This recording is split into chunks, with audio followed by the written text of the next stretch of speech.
City ಒಳಗಡೆ ಬಂದವರೆಲ್ಲ ಎಲ್ಲರೂ ಬಾಹುಬಲಿ ಸೆಟ್ಟಲ್ಲಿ ಅಂತ ಡೇ ಫುಲ್ ಕೇಳ್ತಾನೆ ಇದ್ರು. ಆ್ಯಕ್ಚುಲಿ ಇವ್ರು ಏನು ಮಾಡಿದ್ರು ಅಂದರೆ ಎಲ್ಲ ಕಡೆ ಹೋಗಿ ಆಮೇಲೆ ಲಾಸ್ಟ್ ಫೈನಲ್ಗೆ ಪಕ್ಕದಲ್ಲೇ ಇದ್ರು. ಅದೇನೋ ಹೇಳ್ತಾರೆ ಬಿಸ್ನೆಸ್ ಸ್ಟ್ಯಾಟಿಕ್ಸ್ ಅಂತ, ಹಾಗೆ ರಾಮೋಜಿ ಫಿಲ್ಮ್ ಸಿಟಿ ಅವರು ಬಿಸ್ನೆಸ್ ಸ್ಟ್ಯಾಟಿಕ್ಸಲ್ಲಿ ಇದು ಮಾಡಿದ್ರು. ಅದೇ ಎಂಟ್ರಿನಲ್ಲಿ ರಾಮೋಜಿ ಫಿಲ್ಮ್ ಸಿಟಿ ಬಾಹುಬಲಿನಲ್ಲಿ ಬಡಿತಾ ಇರ್ತಾರಲ್ಲ, ಇದೆ ನೋಡಿ ಬಾಹುಬಲಿ. ಸೊ ಇದೆ ಅದು. ಅದಾದಮೇಲೆ ಟೋಟಲ್ ಬಾಹುಬಲಿ ಸೆಟ್ ಏನಿದೆಯಲ್ಲ, ಆ ಸೆಟ್ಟನ್ನು ನಾನು ತೋರಿಸ್ಕೊಡ್ತೀನಿ. ಅಂದರೆ ಸೆಟ್ ಅಂದರೆ ಟೋಟಲ್ ಅದೇನು ಆರ್ಟ್ ವರ್ಕ್ ಮಾಡಿದ್ರಲ್ಲ ಟೋಟಲ್ ಈ ಥರ ಇಟ್ಟು ಅಂತ, ಇದ್ರನ್ನಲ್ಲೇ ಆಲ್ಮೋಸ್ಟು ಸೆಟ್ ಹಾಕಿರೋದಲ್ಲ, ಸೆಟ್ ಜೊತೆಗೆ ಇದನ್ನು ರೆಡಿ ಮಾಡಿರ್ತಾರಲ್ಲ ಕ್ಯಾಮ್ರಾದಲ್ಲಿ ಕೂಡ ಇದನ್ನು ಒಂದು ರೇಂಜ್ಗೆ ಇದರಲ್ಲೇ ತೋರಿಸ್ಬಿಡ್ಬೋದು.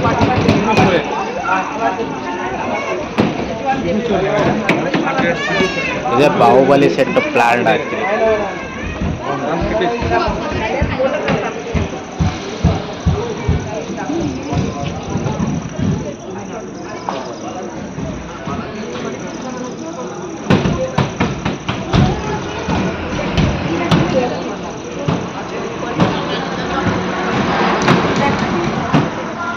ಸೊ ನಿಮಗೆ ಗೊತ್ತಾಗುತ್ತೆ ಫೀಲು ಹೆಂಗೆ ಅಂತ. ಕ್ಯಾಮ್ರಾನ ಇಟ್ಟು ದೊಡ್ಡದಾಗಿ ಇಲ್ಲಿ ಎಂಟ್ರಿ ಹಿಂಗೆ ಕೊಡ್ತು ಅಂದರೆ ಯಾವುದೋ ಒಂದು ದೊಡ್ಡ ಮಿರಾಕಲ್ ಇದಕ್ಕೆ ಹೋದಂಗೆ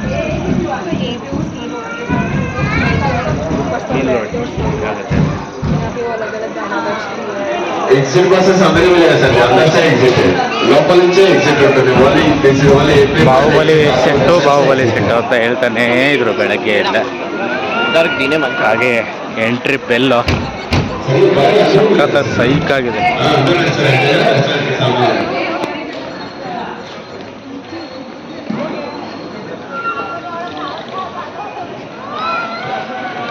ಇದು ಎಂಟ್ರಿ ಇದೆಯಲ್ಲ ಬಾಹುಬಲಿ ಎಂಟ್ರಿ, ಇದು ಬಾಗಿಲಿದೆಯಲ್ಲ ಮೈನ್ ಡೋರು ಎಂಟ್ರಿ ಬಾಗಿಲು ನೋಡಿ. ಸ್ವಲ್ಪ ಕತ್ಲೆ ಆಗೋಯ್ತು ತೋರ್ಸೋಕ್ಕೆ, ಸ್ವಲ್ಪ ಲೈಟಿಂಗ್ ಕಮ್ಮಿ ಆಗಿರ್ಬೋದು.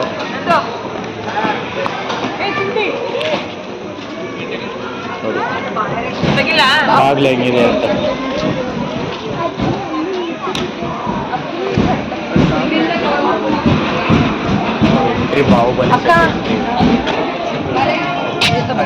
ಬಾಹುಬಲಿನಲ್ಲಿ ಎಂಟ್ರಿನಲ್ಲಿ ಇರುತ್ತೆ ಗೊತ್ತಾ, 2 ಆನೆಗಳು ಬ್ಯಾಕ್ಗ್ರೌಂಡಲ್ಲಿ ಬರ್ತಾ ಇದೆ ಬಾಹುಬಲಿದು ಎಂಟ್ರಿ. ನನಗೂ ಕೂಡ ಎಂಟ್ರಿ ಮಾಡ್ತಾ ಇದ್ದೇವೆ ಆನೆಗಳು. ಸೊ ನಿಮಗೆ ಇದನ್ನು ನೋಡಿದಾಗ ಏನನ್ಸುತ್ತೆ ಅಂದರೆ ಸುಮ್ಮನೆ ಒಂದು ಸಿನಿಮೆಟಿಕ್ ಅಲ್ಲ, ಒಂದು ನಾವು ಡಿಫ್ರೆಂಟಾಗಿ ಇದನ್ನೇ ಡಿಫ್ರೆಂಟ್ ಬಿಲ್ಡಪ್ಪಲ್ಲಿ ಡ್ರೋನ್ ಕ್ಯಾಮ್ರಾದಲ್ಲಿ ಸೊ ಆ ಥರ ಮಾಡಿದಾಗ ಡಿಫ್ರೆಂಟಾಗಿ ಸಿನಿಮೆಟಿಕ್ಕಾಗಿ ಬರುತ್ತೆ. ಜಸ್ಟ್ ಈ ವಿಡಿಯೋ ಮಾಡೋದ್ರಿಂದ ಸಿನಿಮೆಟಿಕ್ ಅನಿಸಲ್ಲ. ಸೊ ನಿಮಗೂ ನೋಡೋಕ್ಕೆ ಮಜಾ ಅನಿಸಲ್ಲ ಅಂತ ಅನಿಸ್ಬೋದು, ಬಟ್ ಸೆಟ್ಟು ಎಂಟ್ರಿ ಇದೆಯಲ್ಲ ಚೆನ್ನಾಗಿದೆ.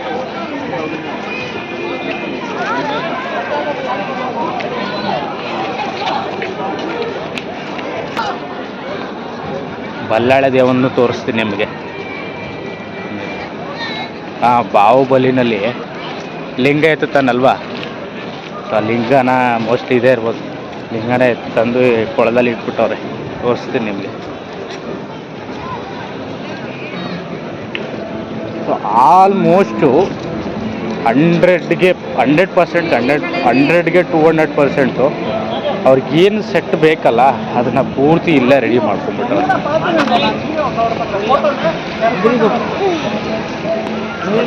ಕೊಳ ಇದು.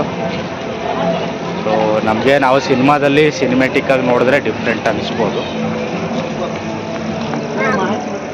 ಸೊ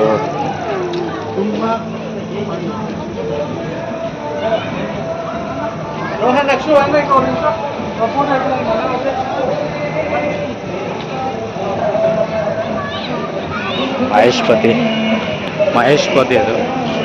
ಇದು ಏನಂದರೆ ನವಗ್ರಹಗಳು ಬಾಹುಬಲಿ ಸೆಟ್ಟಲ್ಲಿ ಇದನ್ನು ಮಾಡಿದ್ದಾರೆ.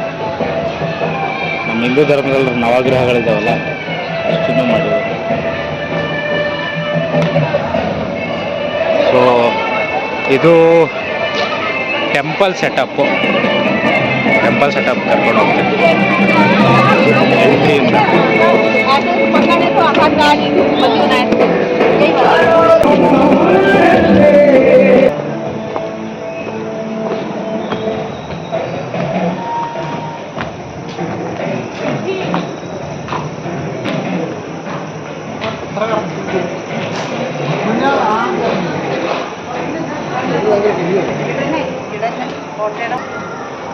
ಟೆಂಪಲ್ ನೋಡಿದ್ವಿ ಬಾಹುಬಲಿ ಸೆಟ್ಟಲ್ಲಿ.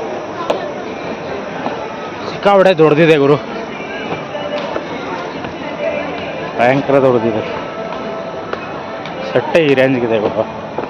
ಸೊ ಸಿನಿಮ್ಯಾಟಿಕ್ ಮಾಡಿದಾಗ ನನ್ನ ಆ ಎಕ್ಸ್ಪೀರಿಯೆನ್ಸು, ಆ ವೈಬ್ಸ್ ಇದೆಯಲ್ಲ 100% ಬಂದಿದೆ.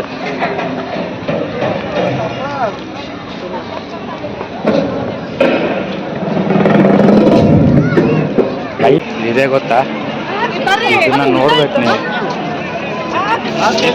ದೇವಸೇನೆನ ಕೂಡಾಕ್ತಾರೆ ಗೊತ್ತಾ, ಬಳ್ಳಾಲ್ ದೇವಸೇನನ ಕೂಡಾಕಿಟ್ಟು ಇಲ್ಲಿ ಹಾಕ್ತಾನಲ್ಲ ಇದರಲ್ಲೇ.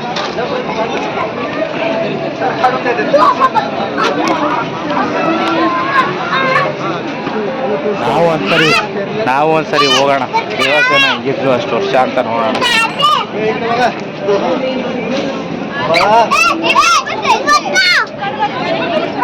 ದೇವಸ್ಥಾನ ಇದ್ರ ಒಳಗಡೆ ಇದ್ಲು ತುಂಬ ವರ್ಷ, ಮರಿ ಬಾಹುಬಲಿ ಬರಗಂಟ.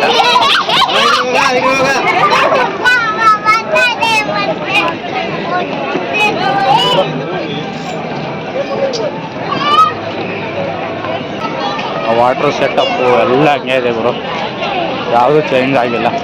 ಸ್ವಲ್ಪ ಒರಿಜಿನಾಲಿಟಿನೇ ಮಾಡಿದ್ದಾರೆ ಗುರು, ಯಾವುದು ಏನು ಕಳಪೆ ಏನು ಮಾಡಿಲ್ಲ. ತುಂಬ ಡಮ್ಮಿ ಇದೆ. ಬನ್ನಿ ಇವಾಗ ನಮ್ಮ ಬಲ್ಲಾಳ್ ದೇವನ ಸಿಂಹಾಸನ, ಬಾಹುಬಲಿ ಸಿಂಹಾಸನ ಇದೆಯಲ್ಲ ಅದನ್ನು ತೋರಿಸ್ತೀನಿ. ಎಷ್ಟೊಂದು ಜನ ಅದ್ರ ಮೇಲೆ ಕೂತ್ಕೊಂಡು ಎಲ್ಲರೂ ಬಾಹುಬಲಿ ಆಯ್ತವ್ರೆ. ಇಲ್ಲೊಬ್ರು ದೊಡ್ಡ ಮಟ್ಟದ ಬಾಹುಬಲಿ ಕಾಣಿಸ್ತಾವ್ರು ನೋಡಿ ಇಲ್ಲಿ ಎಲ್ಲ ಕೂತ್ಕೊಂತವ್ರೆ. ಗುರು ನೀನು ಕೂತ್ಕೊಳ್ಳಲ್ಲ ಅಂತ ಕೇಳ್ಬೋದು, ಖಂಡಿತ ನಾನು ಕೂತ್ಕೊಳ್ತೀನಿ.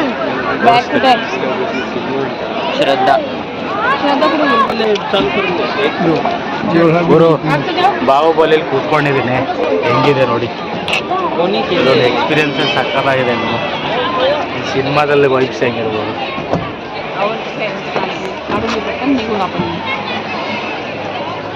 ಎಷ್ಟು ಕ್ಯೂ ಗುರು ಇಲ್ಲಿ ಬಾಹುಬಲಿಯ ಚೇರ್ ಮೇಲೆ ಕೂತ್ಕೊಳ್ಳೋಕ್ಕೆ. ಗುರು ಪ್ಯಾನ್ ಇಂಡಿಯಾ ಜನ ಎಲ್ಲ ಆಲ್ಮೋಸ್ಟ್ ಎಲ್ಲ ಇದ್ದಾರೆ. ಎಲ್ಲರೂ ಕೂಡ ಬಾಹುಬಲಿ ಅಂತ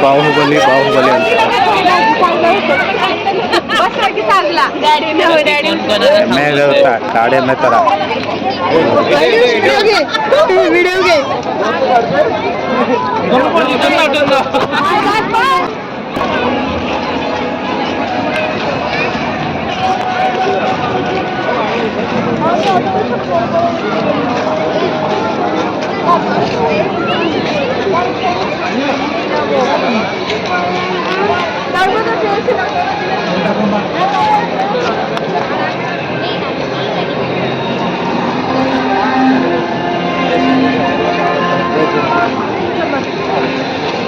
ವೈಬ್ಸ್ ಹೆಂಗಿದೆ ನೋಡ್ಬೋದು.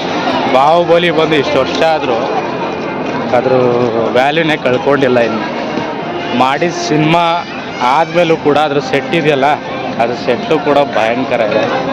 ಸೊ ಇದೇನು ಗೊತ್ತಾ, ನಿಮ್ಗೆ ಗೊತ್ತಾಗ್ಬೋದು ನೋಡಿದ ತಕ್ಷಣ ಏನಂತ. ನಮ್ಮ ಬಲ್ಲಾಳದೇ ಒಂದು ಏನು ಆಯುಧ, ಫಸ್ಟ್ ಆಯುಧ ಇದೆ. ಗಿಲಿ ಅಂತ ಓಡುತ್ತಲ್ಲ, ಇದೇ ಅದು. ರನ್ ಆದಂಗೆ ಓಡ್ತಾ ಇರುತ್ತೆ.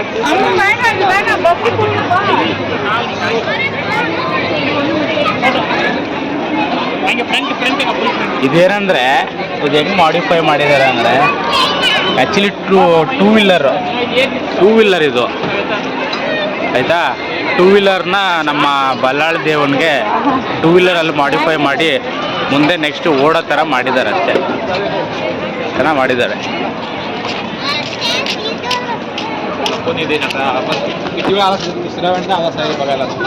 ಇಲ್ಲಿ ದೇವಸೇನ ಹಾಕೊಂಡು ಹೋಗ್ತಾನಲ್ಲ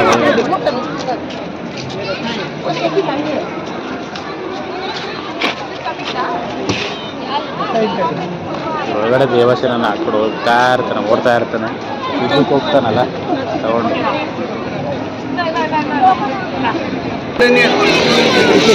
ಇಲ್ಲಂತೂ ಈ ಸಿಂಹಾಸನ ಮೇಲೆ ಕುತ್ಕೊಳ್ಳಕ್ಕಂತೂ ಬಾಹುಬಲಿ ಸಿನಿಮಾದಲ್ಲಿ ಹೊಡೆದಾಡಿದ್ರಲ್ಲ, ಯುದ್ಧ ಮಾಡಿದ್ರಲ್ಲ, ಅಷ್ಟೇ ಇಲ್ಲೂ ಯುದ್ಧ ಮಾಡ್ತಾವ್ರೆ ಇವಾಗ ಕುತ್ಕೊಳ್ಳೋಕ್ಕೆ. ನೀವೇ ನೋಡಿ ಹೋಗ್ತಾರೆ.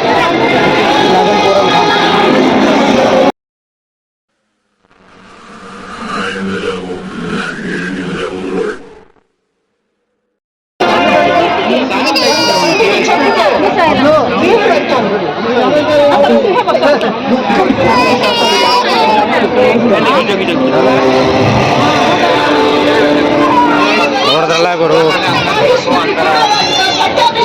ಮಹೇಶ್ಪತಿ ರಾಜ್ಯ ಹೆಂಗಿತ್ತು ಅಂತ.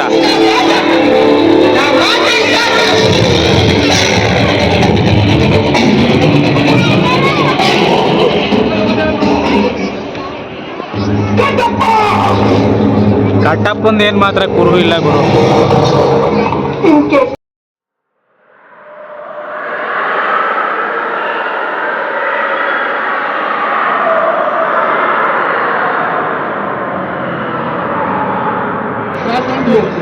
ಬಾಹುಬಲಿ ಸಿನಿಮಾದಲ್ಲಿ ಬಲ್ಲಾಳ ದೇವ ಮತ್ತೆ ಬಾಹುಬಲಿ ಹೊಡೆದಾಡ್ತಿದ್ರಲ್ಲ ಸಿಂಹಾಸನಕ್ಕೆ, ಹಂಗಿಲ್ಲಿ ಜನ ಹೊಡೆದಾಡ್ತಾವ್ರೆ ಇದ್ರ ಮೇಲೆ ಕೂತ್ಕೊಳ್ಳೋದು, ಸಿಂಹಾಸನ ಮೇಲೆ ಕೂತ್ಕೊಳ್ಳೋದು, ಫೋಟೋ ತಗೊಳ್ಳೋದು.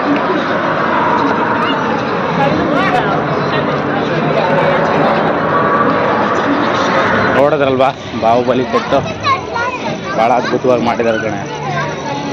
ಚೆನ್ನಾಗಿ ಮಾಡಿದ್ದಾರೆ. ತುಂಬ ಕೂಡ ಆಲ್ಮೋಸ್ಟ್ ತುಂಬ ಖರ್ಚು ಮಾಡಿದ್ದಾರೆ ಈ ಸೆಟ್ಟಿಗೆ. ಅಂದರೆ ಒರಿಜಿನಲ್ಲು ಕೂಡ ತುಂಬ ಇದೆ, ಸೊ ಡೂಪ್ಲಿಕೇಟು ತುಂಬ ಇದೆ. ಇದು ಒಂದ್ಸರಿ ನೋಡಿರಿ ಒರಿಜಿನಲ್ ಡೂಪ್ಲಿಕೇಟ್ ಅಂತ. ನನಗನ್ಸುತ್ತೆ ಇದು ಒರಿಜಿನಲ್ಲೇ ಮಾಡಿರೋದು ಅಂತ ಅನ್ಸುತ್ತೆ. ಇಲ್ಲ ಗುರು, ಈ ಚಕ್ರ ಮಾತ್ರ ಒರಿಜಿನಲ್ ಅಲ್ಲ.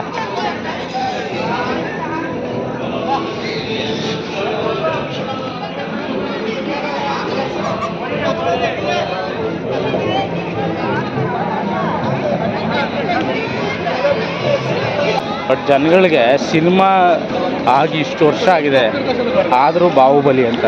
ಬಟ್ ರಾಮೋಜಿ ಫಿಲ್ಮ್ ಸಿಟಿನಲ್ಲಿ ಮೇಯ್ನಾಗಿ ಹೇಳ್ಬೇಕಂದ್ರೆ ಬಾಹುಬಲಿ ಸೆಟ್ ಇದ್ರೇ ಒಂದು ಮಜಾ, ಒಂದು ಕಿಕ್ ಅನಿಸುತ್ತೆ.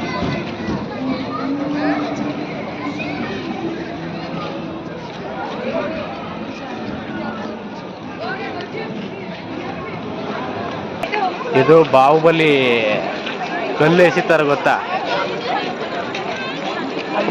ಕಲ್ಲ ಹಾಕೋಬಿಟ್ಟು ಮುಂದೆ ಏನು ಶತ್ರುಗಳಿಗೆ ಎಸಿತಾರಲ್ಲ, ಆ್ಯಕ್ಷನ್ ಅಂತ ಏನೋ ಹೇಳ್ತಾನಲ್ಲ ಯಾರೋ ಒಬ್ಬ, ಅವ್ರ ಮೇಲೆ ಎಸಿ.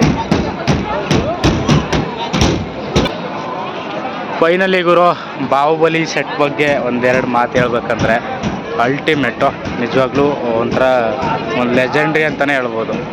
ಯಾಕೆಂದರೆ ಅದೊಂದು ಸಣ್ಣ ಪುಟ್ಟ ಸೆಟ್ ಅಲ್ಲ. ಈ ಥರ ಸೆಟ್ಟನ್ನು ಕ್ರಿಯೇಟ್ ಮಾಡಬೇಕಾದ್ರೂ ಒಂದು ತಲೆ ಬೇಕು. ಅಂದರೆ ಆ ತಲೆ ಒಳಗಡೆ ಫಸ್ಟು ನಾವು ಕ್ರಿಯೇಟ್ ಮಾಡ್ಕೋಬೇಕು, ಈ ರೀತಿ ಇರಬೇಕು ಅನ್ನೋದನ್ನು ರೆಡಿ ಮಾಡ್ಕೋಬೇಕು. ಒಂದು ಕತೆ ಹೇಳಿದಾಗ ಆ ಕತೆಗೆ ಮುಖ್ಯವಾಗಿ ಕತೆ ಮಾಡೋದು ದೊಡ್ಡದಲ್ಲ, ಕಥಾ ನಾಯಕನೂ ದೊಡ್ಡದಲ್ಲ, ಆ ಕತೆ ಹಿಂದೆ ಆ ರಾಜ್ಯದಲ್ಲಿ ಸೃಷ್ಟಿ ಮಾಡೋದಿದೆಯಲ್ಲ, ಅಂದರೆ ವಿಂಟೇಜ್ ಬೇಕಾ ಅಥವಾ ಆ ಬ್ಯಾಕ್ಗ್ರೌಂಡ್ ಶೇಡ್ ಏನಿರಬೇಕು. ಸೊ ಅದೊಂಥರ ಏನು ಆರ್ಟ್ ವರ್ಕ್ ಅಂತೀವಿ ಆ್ಯಕ್ಚುಲಿ ಅದಕ್ಕೆ. ಸೊ ಈ ಥರ ಸೆಟ್ಗಳು ಇದೆಲ್ಲ ಮಾಡಿದ್ರು ಆರ್ಟ್ ಅವ್ರಿಗೆ ತುಂಬ ಅಪ್ರಿಷಿಯೇಟ್ ಮಾಡಬೇಕು. ಸೊ ಅದರಲ್ಲಿ ನಾವು ರಾಜಮೌಳಿ ಅವ್ರದ್ದು ಒಂದೇಂತ ಹೇಳೋಕ್ಕಾಗಲ್ಲ. ಅವ್ರ ಜೊತೆ ಅಸಿಸ್ಟೆಂಟ್ ಡೈರೆಕ್ಟರ್ ಇರ್ತಾರೆ, ಕೋ ಡೈರೆಕ್ಟರ್ ಇರ್ತಾರೆ, ಮ್ಯೂಸಿಕ್ ಡೈರೆಕ್ಟರ್ ಇರ್ತಾರೆ, ಆಮೇಲೆ ಇನ್ನೂ ಹೇಳ್ಬೇಕಂದ್ರೆ ಆರ್ಟ್ ಡೈರೆಕ್ಟರ್ ಇರ್ತಾರೆ, ರಿಮೈನಿಂಗ್ ಆರ್ಟ್ ಡೈರೆಕ್ಟ್ರು ಅಸಿಸ್ಟೆಂಟ್ಗಳಿರ್ತಾರೆ. ಸೊ ಇದರಲ್ಲಿ ಆರ್ಟ್ ಡೈರೆಕ್ಟ್ರುಗಳ ಅಸಿಸ್ಟೆಂಟ್ಗಳು ತುಂಬ ವರ್ಕ್ ಮಾಡಿದ್ದಾರೆ ಆ್ಯಕ್ಚುಲಿ. ಸೊ ಅವ್ರಿಗೆ ಅಪ್ರಿಷಿಯೇಟ್ ಮಾಡಬೇಕು. ಅಂಡ್ ಇನ್ನೊಂದು ಏನು ಹೇಳ್ಬೇಕಂದ್ರೆ ರಾಜಮೌಳಿ ಅವ್ರದ್ದು ತುಂಬ ಎಷ್ಟು ವರ್ಷ ಕೂತ್ಕೊಂಡು ರೆಡಿ ಮಾಡಿದ್ರು ಏನೋ ಗೊತ್ತಿಲ್ಲ. ಈ ರೀತಿ ಮಾಡಬೇಕು, ಇದಕ್ಕೆ ಒಂದು ತೆರೆನ ಎಳಿಬೇಕು ಅಂತ ಅವ್ರು ತಕ್ಕಂಗೆ ಮಾಡಿದ್ದಾರೆ. ಬಾಹುಬಲಿ 1, ಬಾಹುಬಲಿ 2 ಅಂತ.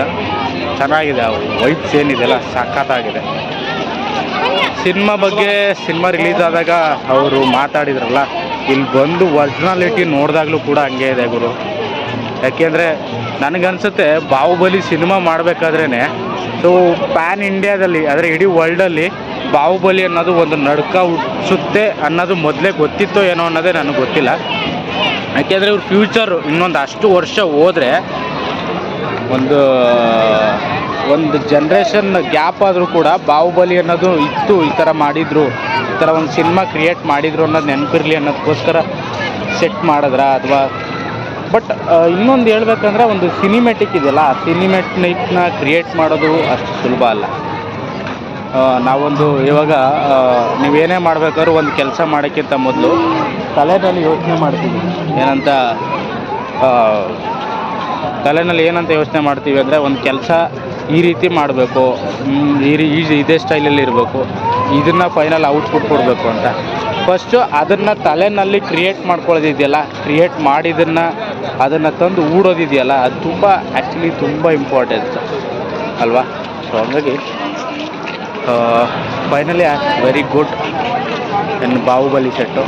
ನಾನು ಕೂಡ ಎಷ್ಟೋ ವರ್ಷದ ಡ್ರೀಮ್ ಆಗಿತ್ತು. ನಾನು ಬ್ಯಾಂಗ್ಳೂರು ಬಂದಿದ್ದು ಒಂದು 3-4 ವರ್ಷ ಆಗಿತ್ತು, ಅಥವಾ ಒಂದು 2-3 ವರ್ಷ ಆಗಿತ್ತು ಅನಿಸುತ್ತೆ. ಅದು ಆದಮೇಲೆ ಬಾಹುಬಲಿ ಸಿನಿಮಾ ನಾನು ಮೇ ಬಿ ಕಾಮಾಕ್ಷಿ ಪಾಳ್ಯದಲ್ಲಿ ನೋಡಿದ್ದೆ ಅನಿಸುತ್ತೆ. ಆ ಸಿನಿಮಾ ನೋಡಾದ್ಮೇಲೆ ನನಗೆ ಅನಿಸಿದ್ದು ಅಂದರೆ ಈ ಬಾಹುಬಲಿ ಸಿನಿಮಾ ತೆಗ್ದಿದ್ದಾರಲ್ಲ, ಆ ಸಿನಿಮಾ ತೆಗ್ದಿರೋ ಪ್ಲೇಸಿಗೆ ಹೋಗಬೇಕು ಅಂತ. ಆಮೇಲೆ ಗೊತ್ತಾಯಿತು ಇದನ್ನು ರಾಮೋಜಿ ಫಿಲ್ಮ್ ಸಿಟಿನಲ್ಲಿ ಶೂಟ್ ಮಾಡಿರೋದು ಅಂತ. ನಾನು ಇದ್ರ ಬಗ್ಗೆ ಕೂಡ ತುಂಬ ರಿಸರ್ಚ್ ಮಾಡಿದ್ದೆ, ಯಾವ ಥರ ಮಾಡಿದರು, ಯಾವ ಥರ ಸ್ಟೈಲ್ ಯೂಸ್ ಮಾಡಿದರು ಅಂತ. ಇದರಲ್ಲಿ ನಮ್ಮದು ಇಂಡಿಯಾದವರು ಅಷ್ಟೇ ಅಲ್ಲ, ಬೇರೆ ಬೇರೆ ಕಂಟ್ರಿಯವರು ಬಂದು ಕೂಡ ಕೆಲಸ ಮಾಡಿದ್ರಂತೆ. ಅದನ್ನು ನಾನು ಕೂಡ ಒಂದು ರಿವ್ಯೂವಲ್ಲಿ ನೋಡಿದ್ದೆ. ಒಂದು ಸಿನಿಮಾ ಮಾಡಬೇಕಂದ್ರೆ ಏನಂತೀವಿ ನಾವು, ಒಬ್ಬರು ಕೈಲಾಗಲ್ಲ. ಸೊ 10 ಜನ ಸೇರಬೇಕು, 10 ಜನ ಇದ್ರೇ ಮಾಡೋಕ್ಕಾಗೋದು.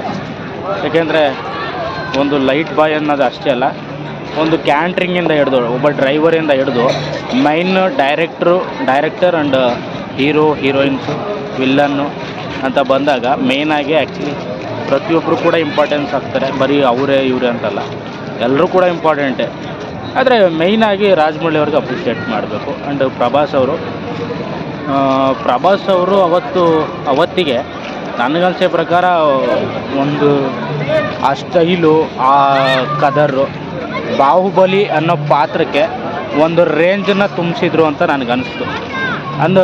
ಇದ್ರ ಜೊತೆಗೆ ಬಾಹುಬಲಿ ಪ್ರಭಾಸ್ ಅವ್ರು ಮಾಡಿದರೂ ಕೂಡ ವಿಲ್ಲನ್ನಲ್ಲೇ ಸ್ವಂತ ಅವರು ಇದರಲ್ಲೇ ಬಲ್ಲಾಳ ದೇವ ಮಾಡಿರೋರು ಕೂಡ ಅಪ್ರಿಷಿಯೇಟ್ ಮಾಡಬೇಕು. ಯಾಕೆಂದರೆ ಆ ಕದರ್ನೆಸ್ ಇದೆಯಲ್ಲ, ಅದೆಲ್ರಿಗೂ ಬರೋಲ್ಲ. ಹೀರೋಯಿಸಮ್ ಬರ್ಬೋದು, ಹೀರೋಯಿಸಮ್ ಯಾರು ಬೇಕಾದರೂ ಮಾಡ್ಬೋದು. ಬೇಕಾದ್ರೆ ಒಂದು ಪಕ್ಷ ನನ್ನ ಅನಿಸಿಕೆ ಏನಂದರೆ, ಹೀರೋಯಿಸಮ್ನ ಒಂದು ಸಿಂಪಲ್ಲಾಗಿ ಬೇಕಾದರೆ ಊಟ ಹಾಕ್ಬಿಡ್ಬೋದು. ಆದರೆ ಆ ಕದರಾಗಿ ವಿಲ್ಲನ್ನು ತೋರಿಸೋದಿದೆಯಲ್ಲ, ಅದು ಆ್ಯಕ್ಚುಲಿ ಇರೋದು. ಇನ್ನು ಮಹೇಶ್ಪತಿ ದೇವಿ ಇದ್ದಾರಲ್ಲ, ಮಹೇಶ್ಪತಿ ಇನ್ನು ಕ್ವೀನ್ ಅಂತೀವಲ್ಲ ಅವರು, ಸೊ ಅದು ಕೂಡ ಅಲ್ಟಿಮೇಟು. ನಾವು ಹಳೆ ಸಿನಿಮಾಗಳಲ್ಲಿ ಅವರು ಹಳೆ ಸಿನಿಮಾಗಳೆಲ್ಲ ನೋಡಿದಾಗ ಬೇರೆ ಥರ, ಆದರೆ ಅವರು ಬೇರೆ ಸ್ಟೈಲಾಗಿ ನೋಡಿದ್ವಿ. ಈ ಥರ ವಿಂಟೇಜ್ ಸಿನಿಮಾಗಳಲ್ಲಿ ನೋಡಿದಾಗ ದಟ್ಸ್ ವೆರಿ ಗುಡ್. ನಾವು ಸಿನಿಮಾನ ಈ ಸಿನಿಮಾ ನೋಡಿ ಬಂದಿದ್ದ ಜನ ಎಲ್ಲ ಹೇಳ್ತಾಯಿದ್ರು ಒಂದು ಟೈಮಲ್ಲಿ, ಏನು ಸಿನಿಮಾ ಮಾಡಿದ್ದಾರೆ ಗುರು, ಈ ಥರ ಮಾಡಿದ್ರೆ ಈ ಥರ ಒಂದು ಸಿನಿಮಾ ಮಾಡಬೇಕು ಅಂತ. ನಾವು ಕನ್ನಡ ಇಂಡಸ್ಟ್ರಿನಲ್ಲಿ ಅದನ್ನು ಎಕ್ಸೆಪ್ಟ್ ಮಾಡ್ತಾಯಿದ್ವಿ, ಅಂದರೆ ಎಕ್ಸ್ಪೆಕ್ಟೇಷನ್ ಇಟ್ಕೊಂಡಿದ್ವಿ ಕೂಡ, ಯಾರಾದರೂ ಬರ್ತಾರೆ, ಯಾರಾದರೂ ಮಾಡ್ತಾರೆ ಅಂತ. ಬಟ್ ಈ ಥರ ಬರಲಿಲ್ಲ. ವಿಂಟೇಜ್ ಸಿನಿಮಾದಲ್ಲಿ ನಾವು ಆ್ಯಕ್ಚುಲಿ KGF ಸಿನಿಮಾನ ಆಕ್ಸೆಪ್ಟ್ ಮಾಡ್ಕೊಡ್ವಿ ಕನ್ನಡ ಫಿಲ್ಮ್ ಇಂಡಸ್ಟ್ರಿಲಿ.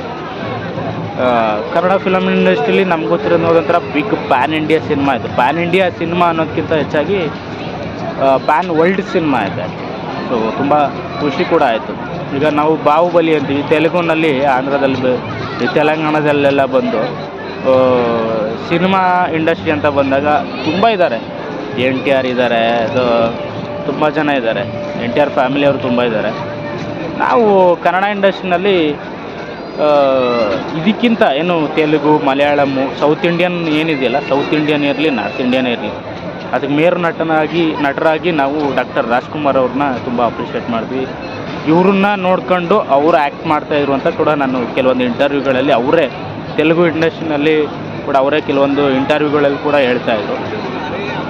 ಅದಾದಮೇಲೆ ನಾವು ಕನ್ನಡ ಫಿಲ್ಮ್ ಇಂಡಸ್ಟ್ರಿಯಲ್ಲಿ ನಾವೇನು ಕನ್ನಡ ಸಿನಿಮಾ ಅಂದಾಗ ಒಂದು ಸ್ವಲ್ಪ ನೆಗ್ಲೆಜೆನ್ಸಿ ಜಾಸ್ತಿ ಇತ್ತು. ಇವಾಗ ಸ್ವಲ್ಪ ಚೇಂಜಸ್ ಏನಂದರೆ ಈಗೆಲ್ಲ ಪ್ಯಾನ್ ಇಂಡಿಯಾ ಸಿನಿಮಾಗಳು ಸ್ಟಾರ್ಟ್ ಆಗಿದೆ. ಆ ಥರ ಅದೊಂಥರ ಖುಷಿ ಇದೆ.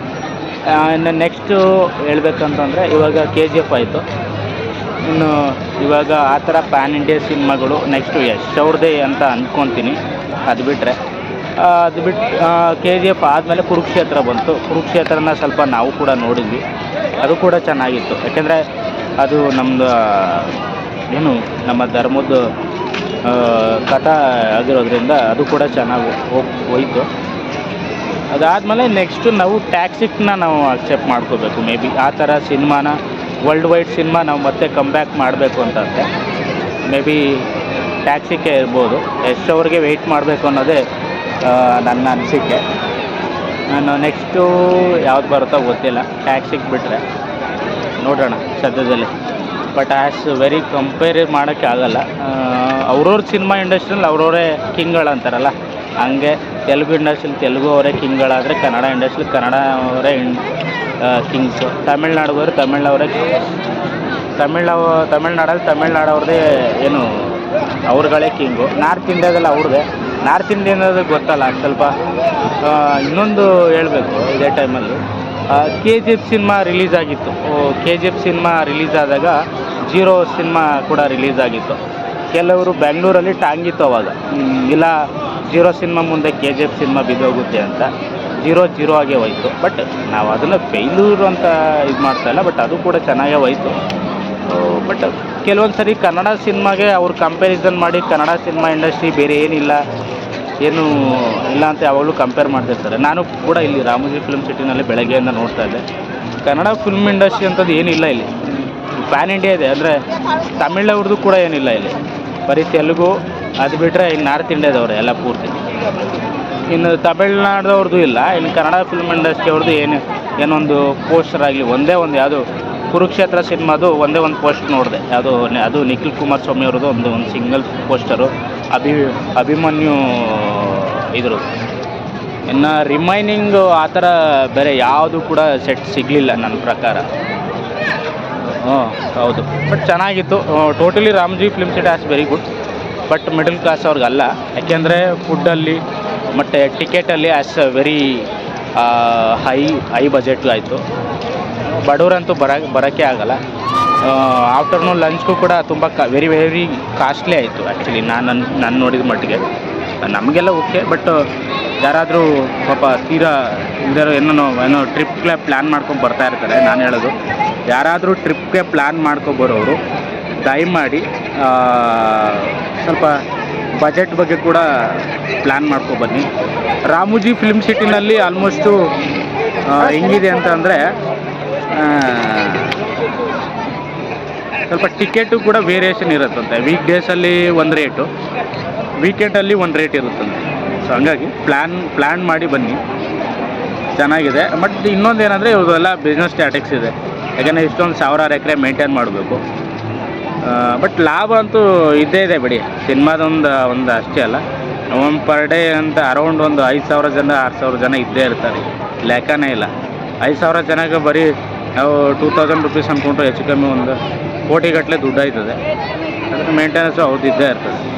ಆ್ಯಂಡ್ ಇನ್ನೊಂದು ರಾಮೋಜಿ ಫಿಲ್ಮ್ ಸಿಟಿ ಬಗ್ಗೆ ಹೇಳ್ಬೇಕಂತಂದರೆ, ನಾವು ಯಾವ ಕಡೆ ಹೋಗಬೇಕು, ಏನು ಮಾಡಬೇಕು, ಅದನ್ನು ಅವೇರ್ನೆಸ್ ತುಂಬ ಕಮ್ಮಿ ಇಲ್ಲಿ. ಸುಮ್ಮನೆ ಬಸ್ ಬರ್ತವೆ, ಬಸ್ ಹೋಗ್ಬೇಕಷ್ಟೇ. ಅವ್ರು ಎಲ್ಲಿ ಕರ್ಕೊಂಡು ಹೋಗ್ಬಿಡ್ತಾರೆ ಅಲ್ಲಿಗೆ ಇಳಿಬೇಕು.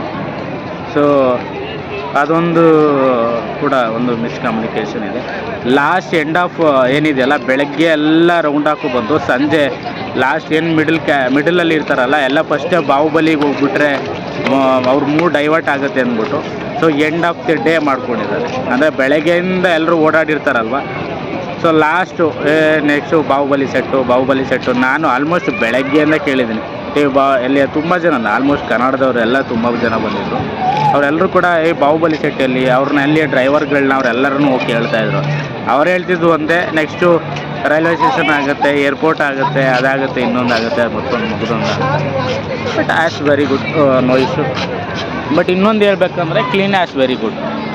ಕ್ಲೀನ್ ಬಗ್ಗೆ ಏನು ಎರಡು ಮಾತಾಡೋಂಗಿಲ್ಲ, ಕ್ಲೀನಾಗಿ ಮೇಂಟೈನ್ ಮಾಡಿದ್ದಾರೆ. ನಾನು ಹೇಳೋದೇನೆಂದರೆ ಫುಡ್ಡಲ್ಲಿ ಆ್ಯಂಡ್ ರಿಮೈನಿಂಗ್ ಏನಿದೆಯಲ್ಲ ಅದನ್ನು ಸ್ವಲ್ಪ ಪ್ಲ್ಯಾನ್ ಮಾಡಿ ಬನ್ನಿ. ಆಮೇಲೆ ಟೈಮಿಂಗಲ್ಲಿ ಸ್ವಲ್ಪ ಬೇಗ ಬಂದರೆ ಬೆಟರ್. ಇವಾಗ ನೋಡಿ ಸ್ವಲ್ಪ ಲೇಟ್ ಆಯಿತು. ಲೇಟ್ ಆಗಿರೋದ್ರಿಂದ ಬಾಹುಬಲಿ ಸೆಟ್ಟಿಗೆ ಬರೋಕ್ಕೆ ನನಗೆ ಅರೌಂಡು ತುಂಬ ಟೈಮ್ ಹಿಡ್ದೋಯ್ತು. 7:30 ಟೈಮ್ ಹಿಡ್ದೋಗಿತ್ತು. ಯಾಕೆಂದರೆ ನಾನು ಬಂದಾಗಲೇ ಒಳಗಡೆ ಬಂದಾಗಲೇ 11:30 12 ಗಂಟೆ ಬ್ರೇಕ್ಫಾಸ್ಟ್ ಮುಗಿಸಿ ಒಳಗಡೆ ಬರೋದೇ ಅಷ್ಟು ಟೈಮ್ ಆಗೋಯಿತು. ಸ್ವಲ್ಪ ಪ್ಲ್ಯಾನ್ ಮಾಡಿ ಬನ್ನಿ. ಸಿನಿಮಾಗಳಂತೂ ನಾರ್ಮಲಾಗಿ ನಾನು ಅಂದ್ಕೊಂಡಿರೋ ಹಾಗೆ ಡೈಲಿ ಕೂಡ ಸಿನಿಮಾಗಳು ನಡೀತಾ ಇರ್ತವೆ. ಹೆಂಗೆ ಆಮೇಲೆ ಇನ್ನೂ ಒಂದು ಸಿನಿಮಾಗಳೇನಾದರೂ ಯಾವುದಾದ್ರೂ ಸೆಟ್ಟಲ್ಲಿ ಸಿನಿಮಾಗಳು ನಡೀತಾ ಇದ್ದರೆ ಅದನ್ನು ಕಂಪ್ಲೀಟ್ಲಿ ಕ್ಲೋಸ್ ಮಾಡ್ತಾರೆ. ಅಲ್ಲಿ ಯಾರನ್ನೂ ಪಬ್ಲಿಕ್ನ ಬಿಡಲ್ಲ ಅವರು. ಸೊ ಅದನ್ನು ಅವಾಯ್ಡ್ ಮಾಡಿ, ಬಸ್ಸಸ್ ಅವ್ರು ಏನು ಮಾಡ್ತಾರೆ ಅದನ್ನು ಅವಾಯ್ಡ್ ಮಾಡಿ ಬೇರೆ ಬೇರೆ ಕಡೆ ಕರ್ಕೊಂಡು ಹೋಗ್ತಾರೆ. ಹಾಗಾಗಿ ಆ್ಯಸ್ ವೆರಿ ಗುಡ್. ಹಾಗೆ ಬಾಹುಬಲಿ ಸೆಟ್ಟಿಂದ ಹಿಡಿದು ಎಲ್ಲ ಪ್ರತಿಯೊಂದು ಕೂಡ ನನ್ನ ಕೈಲಿ ಎಷ್ಟು ಸಾಧ್ಯನೋ ಅಷ್ಟು ತೋರಿಸ್ತಾ ಇದ್ದೀನಿ. ನೀವು ಕೂಡ ಬನ್ನಿ, ತುಂಬ ಚೆನ್ನಾಗಿದೆ ಆ್ಯಕ್ಚುಲಿ. ನೀವು ನೋಡಿ, ತುಂಬ ಎಂಟರ್ಟೈನ್ಮೆಂಟ್ ಇದೆ. ಅಂದರೆ ಸಿನಿಮಾ ಅನ್ನೋದು ಏನೋ ಒಂದು ಸಿನಿಮಾ ಇದೆಯಲ್ಲ ಅದೊಂಥರ ರೋಮಾಂಚನ. ಯಾಕೆಂದರೆ ಹೇಳ್ಬೇಕಂದ್ರೆ ಅದೊಂದು ಇನ್ನೊಂದು ಕೆಲವರಿಗೆ ಸಿನಿಮಾ ಅನ್ನೋದು ಒಂದು ರಹಸ್ಯ ಕೂಡ ಅಂತಲೂ ಗೊತ್ತಿಲ್ಲ. ಯಾಕೆಂದರೆ ಸಿನಿಮಾದಲ್ಲಿ ಎಷ್ಟೊಂದು, ಈಗ ನಾವೇನು ಮಾಡ್ತೀವಿ, ಕೂತಿದ್ದ ಜಾಗದಲ್ಲಿ ಒಂದು ಮನೆನ ತುಂಬ ಥರ ವೆರೈಟಿ ರೂಮ್ ಮಾಡ್ಬೋದು, ಹಾಲ್ ಮಾಡ್ಬೋದು, ಅಡುಗೆ ಮನೆ ಮಾಡ್ಬೋದು. ಅಂದರೆ ಚಿಕ್ಕ ಒಂದು ರೂಮ್ನ ಇಟ್ಕೊಂಡು ಅಷ್ಟನ್ನು ತೋರಿಸ್ಬಿಡ್ಬೋದು. ಸೊ ಅದನ್ನು ಆ ಎಕ್ಸ್ಪೀರಿಯನ್ಸ್ನ ಫೀಲ್ ಮಾಡೋಕ್ಕೆ ರಾಮೋಜಿ ಫಿಲ್ಮ್ ಸಿಟಿಗೆ ಬರಬೇಕು. ಯಾಕೆಂದರೆ ಕೂತ್ಕೊಂಡು ಯಾವ ಥರ ಸಿನಿಮಾ ಎಕ್ಸ್ಪೀರಿಯನ್ಸ್ ಹೆಂಗೆ ಇದು ಮಾಡ್ತಾರೆ, ಯಾವ ಥರ ಶೂಟ್ ಮಾಡ್ತಾರೆ, ಆ್ಯಂಡ್ ರಿಮೈನಿಂಗ್ ಸೌಂಡ್ ಸಿಸ್ಟಮ್ ಇರ್ಬೋದು, ಆ್ಯಂಡ್ ಸೊ ಸಿನಿಮಾನ ತೋರಿಸೋ ಸ್ಟೈಲು. ಅದರ್ವೈಸ್ ಇನ್ನೊಂದು ಹೇಳ್ಬೇಕಂತಂದರೆ ಇಲ್ಲಿ ಮೇಯ್ನಾಗಿ ರಾಮೋಜಿ ಫಿಲ್ಮ್ ಸಿಟಿನಲ್ಲಿ ಸಿನಿಮಾ ಸೆಟ್ಗಳಿದೆಯಲ್ಲ, ಅಷ್ಟು ವೆರಿ ಇಂಪಾರ್ಟೆಂಟ್. ಸಿನಿಮಾ ಸೆಟ್ಗಳನ್ನ ನಾವು ಸಿನಿಮೆಟಿಕ್ ಆಗಿ ನೋಡ್ತೀವಿ. ಸಿನಿಮೆಟಿಕ್ ಅಂದರೆ ನಾವು ಶೂಟ್ ಮಾಡಿದಾಗ ಒಂದು ಕಲರ್ ಇರುತ್ತೆ, ಶೂಟ್ ಮಾಡಿ ಅದನ್ನು ಎಡಿಟ್ ಮಾಡ್ತೀವಲ್ಲ, ಎಡಿಟ್ ಮಾಡಿದ್ಮೇಲೆ ಸಿನಿಮೆಟಿಕ್ ಕಲರ್ ಮಾಡ್ತಾರೆ. ಆ ಸಿನಿಮೆಟಿಕ್ ಕಲರ್ ಮಾಡಿದಾಗ ಆ್ಯಸ್ ವೆರಿ ಡಿಫ್ರೆಂಟ್. ನೀವು ಅದು ಶೂಟ್ ಮಾಡಿದಾಗಲೂ ನಾವು ಒರಿಜಿನಲ್ ಆಗಿ ನೋಡಿದಾಗಲೂ ತುಂಬ ವ್ಯತ್ಯಾಸ ಇರುತ್ತೆ. ಹಾಗಾಗಿ ಎಷ್ಟು ಸಾಧ್ಯನೋ ಅವರು ಹೈದ್ರಾಬಾದ್ ಬಂದಾಗ ಆಲ್ಮೋಸ್ಟು ಒಂದು ಸಾರಿ ರಾಮೋಜಿ ಫಿಲ್ಮ್ ಸಿಟಿನ ವಿಸಿಟ್ ಮಾಡಿ. Thank you so much. ಧನ್ಯವಾದಗಳು.